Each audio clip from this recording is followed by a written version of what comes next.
Gini amat nasibnya KTM ya. Baru aja punya line up yang kuat buat 2025. Ada Acosta, ada Binder, ada Viñales, ada Bastianini. Kok ya terancam bangkrut? Ini sebenarnya beneran bangkrut nggak sih?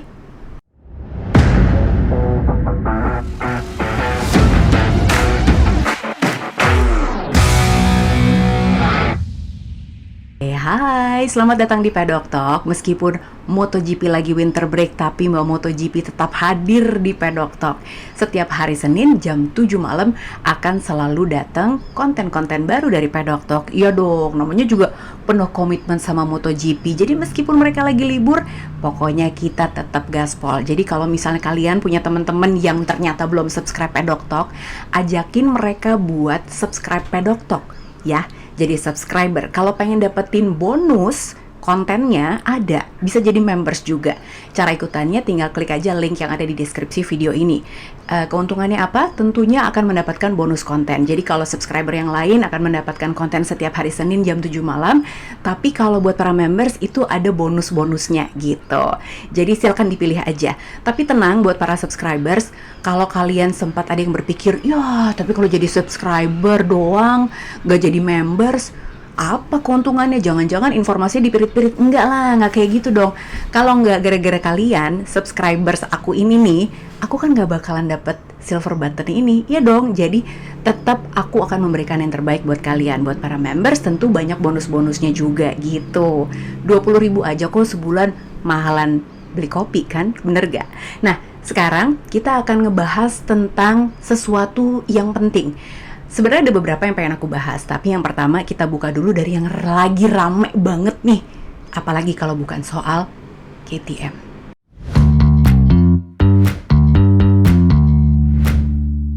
Oke, kita ngomongin soal KTM karena beritanya lagi banyak banget di mana-mana dan semua orang lagi ngomongin tentang masa depan KTM di MotoGP itu gimana. Apakah benar KTM ini terancam bangkrut, bahkan akan keluar dari MotoGP? Nah, gue cerita dulu. Jadi ceritanya gini, setelah dikonfirmasi, setelah dihitung jumlah hutangnya KTM, jadi KTM itu memang lagi terlilit hutang. Dan jumlah utangnya adalah sebesar 3 miliar euro. Aku ulangi ya, 3 miliar euro. Kok bisa KTM punya hutang sebesar itu? Jadi awal mulanya adalah dari keputusan bisnis mereka di awal COVID-19. Jadi waktu kejadiannya tuh di Eropa, mereka itu kan beda sama kita di Asia ya. Jadi kita tuh kesamaannya adalah kita sama-sama dibatasi kegiatannya, seluruh dunia kan kayak gitu. Nah, tapi di Eropa itu mereka punya disposable income, yang mana artinya adalah mereka tetap punya pemasukan, tapi mereka tuh bingung mau dibelanjain kemana. Ngerti kan? Nah, akhirnya apa? Uang yang mereka dapatkan itu sama konsumen nih, konsumen yang punya uang ini, gue ngapain ya? Ya udah deh, gue beliin motor aja. Motor mewah lah segala macam.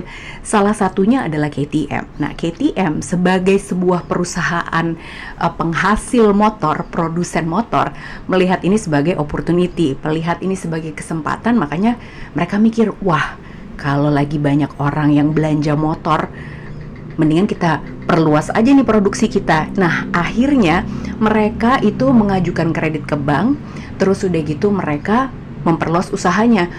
Dari situ mulai tuh mereka punya Husqvarna, gas-gas, bahkan mereka juga sempat take over MV Agusta juga. Itu ceritanya. Jadi intinya adalah karena mereka itu mau melakukan ekspansi usaha, makanya mereka pinjam uang dari bank.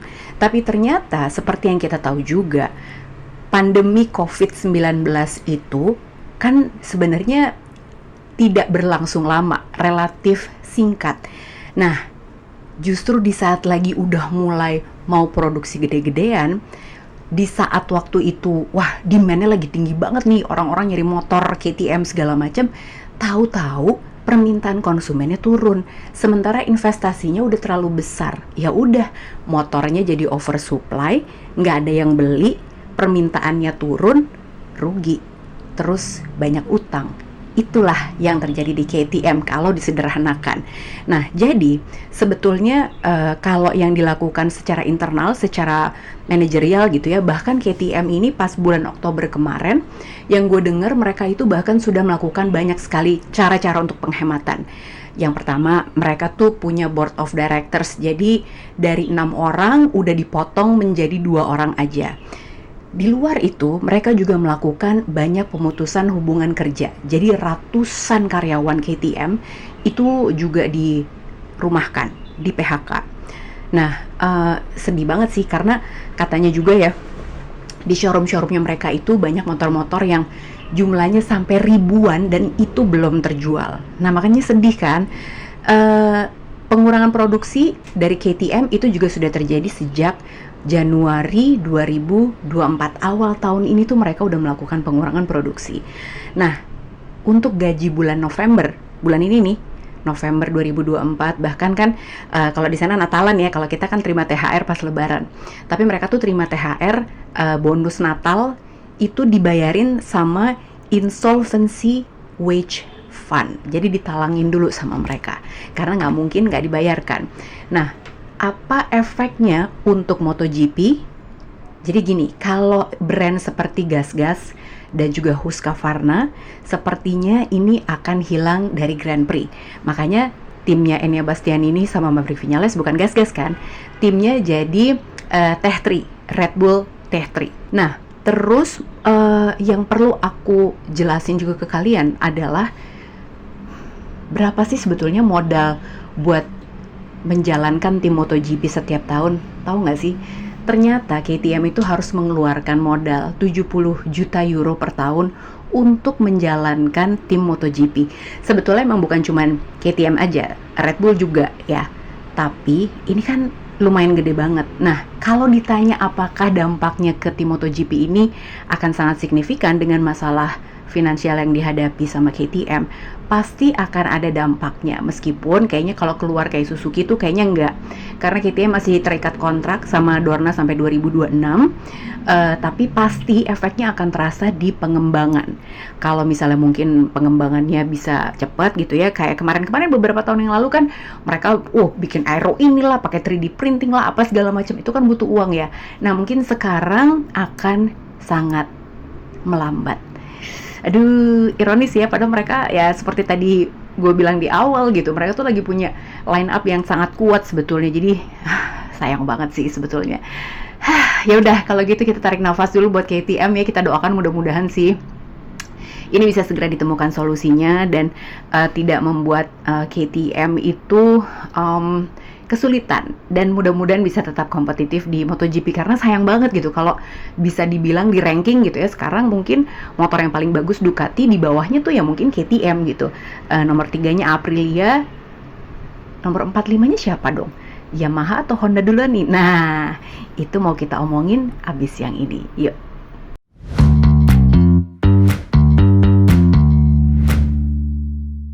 Selesai ngomongin KTM, sekarang aku akan ngajakin kalian ngobrolin tentang Honda dan Yamaha. Apa yang bisa dibahas?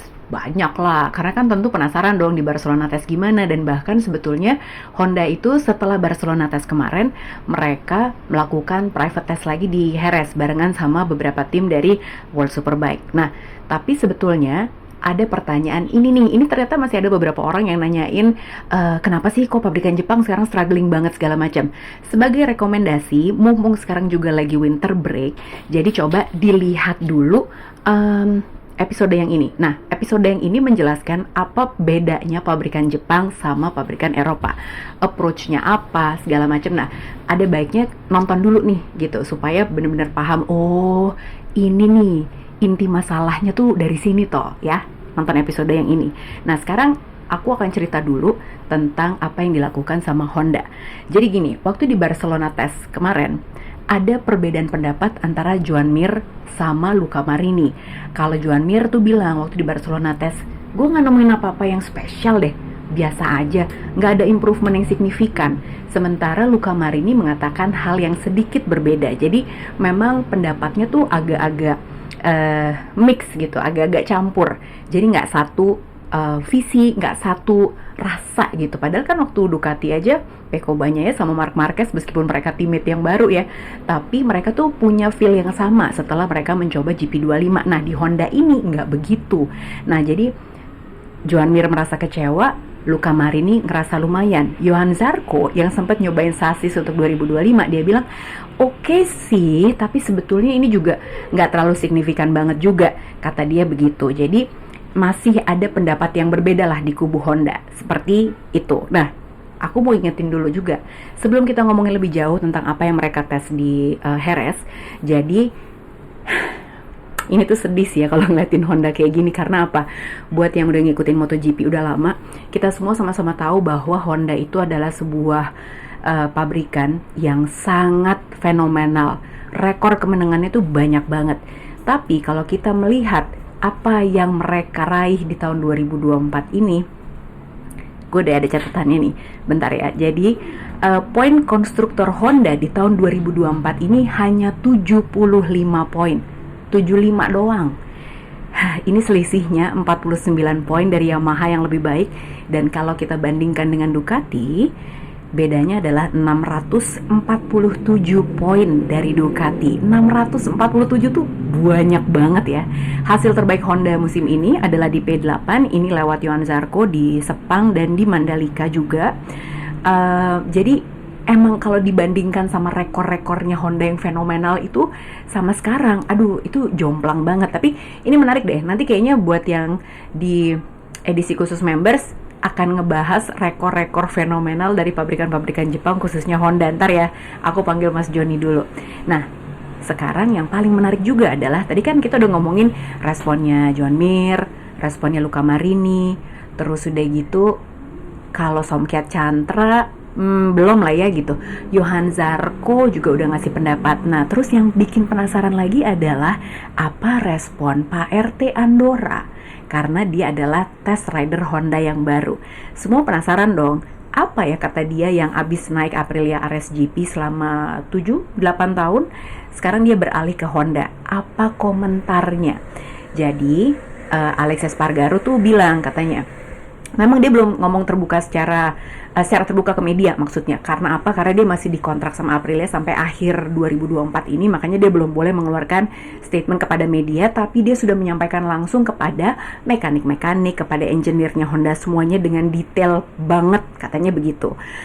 Dan katanya sih feedback dari Alex Espargaro ini sebagai test rider akan dijadikan catatan dan kemudian mungkin akan langsung diterapkan nanti pada saat winter testing di Sepang tanggal 5 sampai 7 Februari mendatang. Nah, reaksinya Alex Espargaro sih, ini bocoran dari Luca Marini, katanya gitu. Honda itu kurang torque, kurang power, sama kurang rear grip. Kalau untuk urusan turning, urusan top speed, sebetulnya Honda nggak ada masalah, katanya Alex Espargaro kayak gitu. Nah, dia juga bilang katanya sebetulnya dengan masuknya Romano Albesiano, kalau menurut Alex Espargaro ini akan membawa dampak yang sangat baik buat Honda. Karena dengan masuknya Romano Albesiano, dia kan pindah dari Aprilia, dia akan menjadi technical directornya HRC. Nah, sebetulnya ini sangat bersejarah loh guys, karena belum pernah ada orang non-Jepang yang memegang jabatan sebagai technical director di HRC, karena biasanya selalu orang Jepang. Tapi kali ini Romano Albesiano. Dan Romano Albesiano ini juga bukan sosok yang main-main, karena dia udah cukup lama di Aprilia. Dia pun menggantikan Gigi Dalinya di Aprilia sebelum Gigi Dalinya pindah ke Ducati. Nah, Romano Albesiano ini kalau menurut Pak RT Andorra, dialah yang membuat Aprilia RSGP semakin tahun semakin baik. Jadi gradually, secara bertahap memang makin lama tuh makin kompetitif. Meskipun kita bisa sama-sama lihat dan sama-sama setuju bahwa performa Aprilia RSGP ini bagus, tapi belum konsisten, belum all round baik lah gitu. Kayak Ducati mau di mana juga dia bisa cakep gitu kan hasilnya. Nah, tapi kalau menurut catatan Mbak MotoGP ya, sebetulnya dengan masuknya Romano Albesiano ini hal yang bagus banget, asal Hondanya mau ngedengerin. Kenapa? Karena kemarin kan sempat kejadian mereka pakai sasis Kalex yang menurut kabar ini adalah rekomendasi dari Marc Marquez sebetulnya, karena kayaknya Kalex tuh bisa jadi sasis yang memberikan solusi untuk masalahnya Honda. Tapi ternyata sampai di hire tuh Alex Baumgartel, dia adalah bosnya Alex kan. Tapi Alex Baumgartel sendiri akhirnya mental karena apa? Karena dia tuh merasa nggak didengerin feedbacknya sama Honda. Nah ini catatan gue, jadi nggak akan ada gunanya mau hire siapapun, kayak mau Alexis Spargaro, kayak mau Romano Albesiano, kayak mau hire Gigi Dalinya, kayak waktu itu mereka sempat loh mau ngambil Gigi Dalinya ngomong-ngomong. Tapi kalau Honda ini mentalitinya nggak diganti, mentalitinya tetap konservatif dan kaku, ya susah, ya kan? Nah, ini semua yang gue sebutin, sebetulnya ini nyambung banget sama episode yang ini, nyambung banget. Makanya ditonton deh, abis ini kalian nonton supaya kalian ngerti juga kenapa sih Honda sekeras kepala itu, kenapa. Bahkan sebetulnya Taka Nakagami aja yang sekarang menjadi test ridernya Honda juga, dia tuh bilang kan, peran aku di tes tim ini adalah untuk memberikan komunikasi yang baik antara tim yang ada di track, di sirkuit gitu ya, di Eropa lah gitu, sama tim yang ada di Jepang. Karena selama ini komunikasinya tidak berjalan dengan baik. Terus waktu dia ngomong kayak gitu di depan semua teman-teman jurnalis, semua jurnalis tuh pada, emang selama ini gimana? Emang gak ada komunikasinya? Ini cukup aneh juga ya. Tapi sebetulnya ini bukan masalah gak ada komunikasi, tapi balik lagi, silakan ditonton supaya kalian tahu sebetulnya tuh apa sih mentalitinya Honda. Nah, sekarang kita lanjut ngomongin tentang Yamaha, karena tentu kalian juga penasaran, Yamaha jadi pakai V4 apa enggak nih mbak? Jangan kemana-mana ya.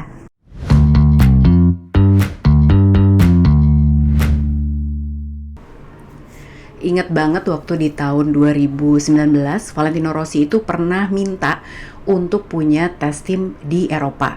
Kenapa? Karena menurut dia tuh nggak efektif. Kalau apa-apa harus lapor ke Jepang dulu segala macam. Nah, sementara di MotoGP kan semua tuh harus cepat. Nah, makanya dia minta tes tim di Eropa. Tapi sebelum itu semua kejadian, dia udah keburu pensiun gitu.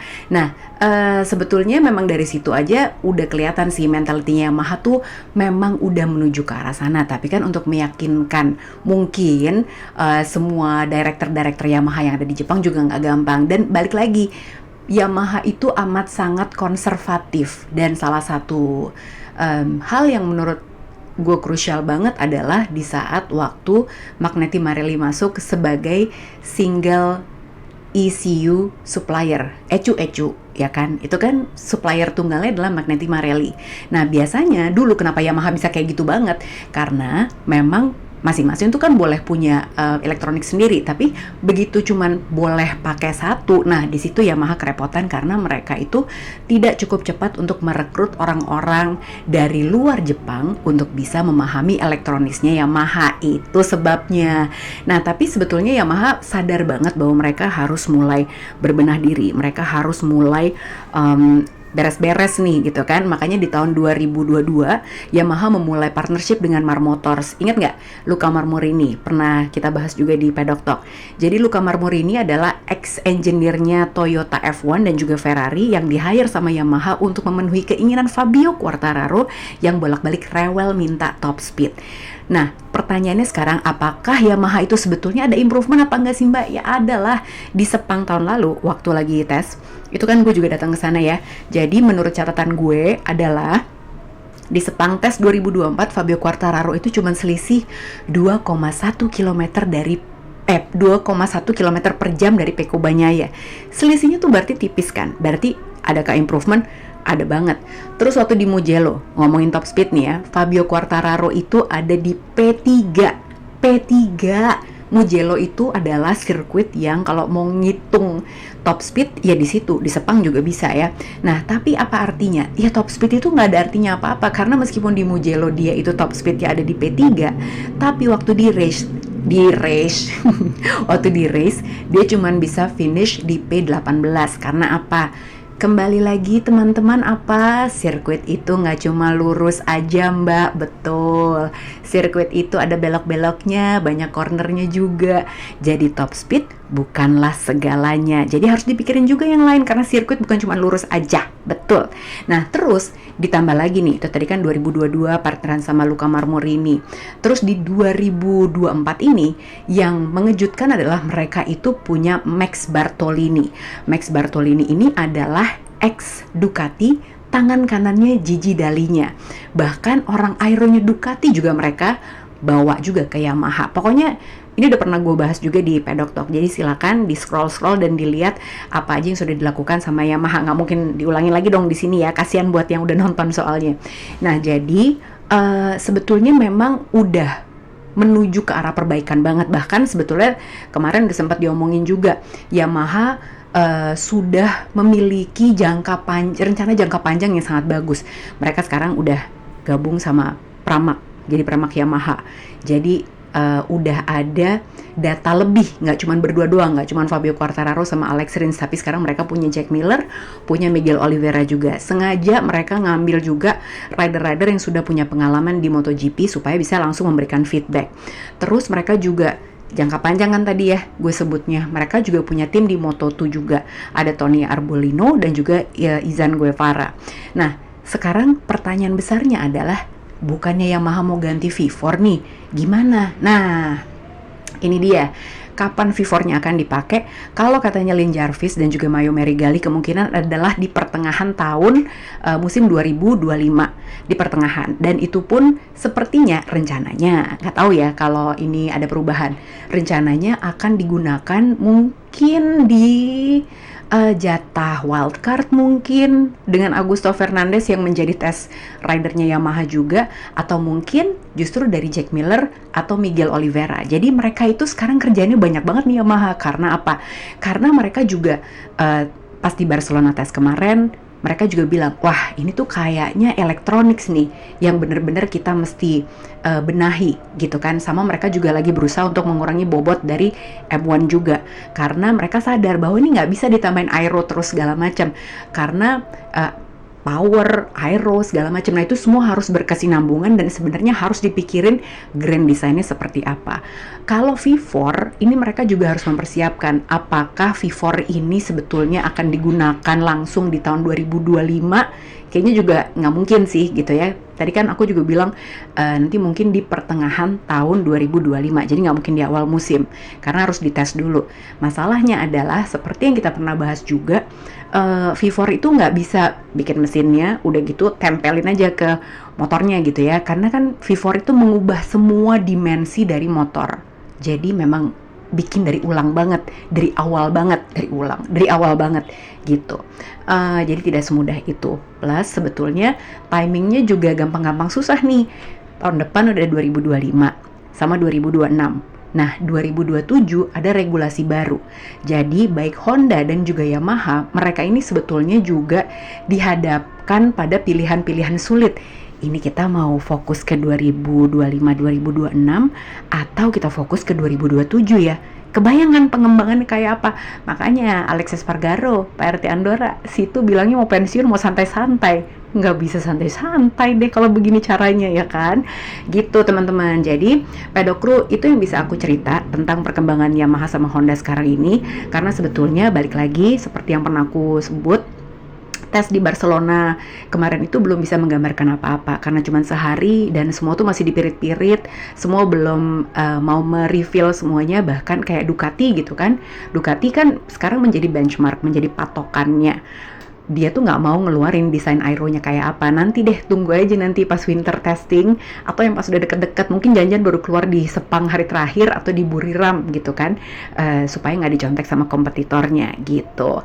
Nah aku sekarang harus udahan dulu. Kita akan lanjut lagi minggu depan. Pokoknya Pedok Talk akan hadir. Nah, jadi aku tuh akan ngejawab pertanyaan-pertanyaan kalian juga. Jadi dicicil ya. Jadi ini kan sebetulnya juga menjawab pertanyaan dari kalian. Jadi kalau masih punya pertanyaan, pengen ngebahas apa, pengen nanya apa, silahkan tulis di kolom komen. Aku akan berusaha untuk menjawab dan bikin episode menjawab semua pertanyaan-pertanyaan kalian. Oke? Terima kasih banyak buat perhatiannya. Kita ketemu lagi minggu depan. Jangan lupa buat like, subscribe, diajak teman-temannya juga, dan silakan kalau mau jadi members, silakan klik link yang ada di deskripsi. Sampai ketemu lagi minggu depan. Bye.